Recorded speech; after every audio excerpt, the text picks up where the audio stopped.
अस्सलाम वालेकुम। Neuro care में खुश आमदीद। आज हम एक इंतहाई दिलचस्प किस्म की बीमारी के बारे में बात करने जा रहे हैं। पहले आप ये वीडियो देखिए। इसमें ये इंसान चलने की कोशिश कर रहा है, और वो बैलेंस अपना बरकरार नहीं रख पा रहा, और साथ में उसकी ये सख्ती आप देख सकते हैं, रिजिडिटी, और इसके साथ साथ इसके ट्रेमर्स हो रहे हैं, इसके हाथ पाँव काँप रहे हैं। इस बीमारी को पार्किंसंस डिजीज़ कहा जाता है। अगर आपने कहीं पे ये देखा होगा तो आपको ये फ़ौरन जहन में आ जाएगी।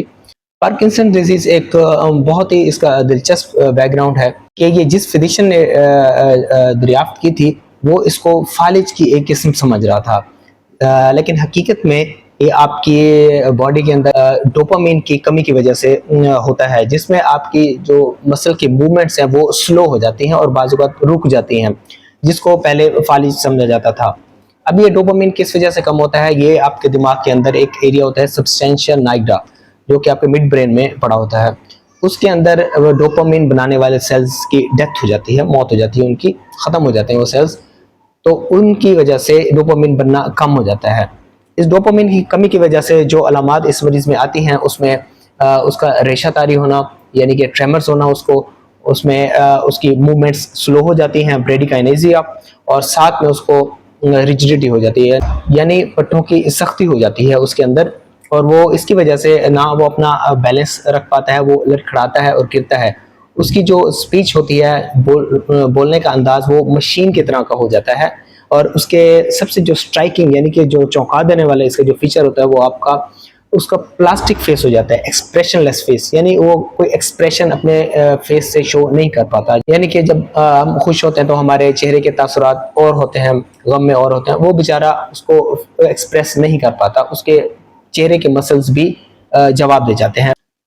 ये बीमारी आगे चलकर जिस्म के हर एक सिस्टम को मुतासिर करती है, उसकी बिनाई को मुतासिर करती है, और ऐसा मरीज़ सोशली उसको डिस्क्रिमिनेट किया जाता है, यानी कि उसको वो चूँकि नॉर्मल इंसानों की तरह एक्सप्रेशन नहीं शो कर पाता, उसकी बातचीत वैसे नहीं होती, तो वो सोशली आइसोलेट हो जाता है, यानी कि तन्हाई पसंद हो जाता है। उसको मुख्तलिफ किस्म की साइकेट्रिक इलनेस भी उसको शुरू हो जाती है। अब ये उसकी जो सेल्स हैं जो डोपामिन प्रोड्यूस करते हैं, उनकी डेथ या उनकी जो डिस्ट्रक्शन किस वजह से होती है, साइंस को अभी तक ये मालूम नहीं हो पाया, और भी इस पर काफ़ी ज़्यादा रिसर्च जारी है। अब चलते हैं इस बीमारी की तशख़ीस की तरफ कि इसमें हम क्या एक टेस्ट करा सकते हैं। इस बीमारी की तशख़ीस मोस्टली यानी ज़्यादातर उसकी अलामात की बुनियाद पर ही होती है। इसका ऐसा कोई खून का टेस्ट नहीं है जिसकी मदद से हम इसको कह सकें कि ये इसको पार्किंसंस डिजीज़ है।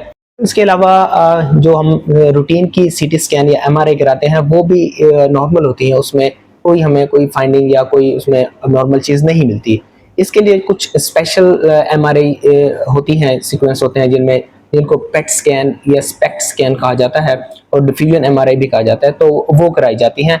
उनसे हमें थोड़ी सी क्लू मिलता है कि उसको क्या मसला किस जगह पे है। अब आपको इस बीमारी की इलाज की एक दिलचस्प बात बताता हूँ, या इससे बचाव की, वो ये है कि स्मोकिंग जो है, सिगरेट पीना तो बहुत ही ज़्यादा नुकसानदेह है हर लिहाज से, लेकिन इस बीमारी में हैरान कुन तौर पर उसका एक प्रोटेक्टिव रोल है।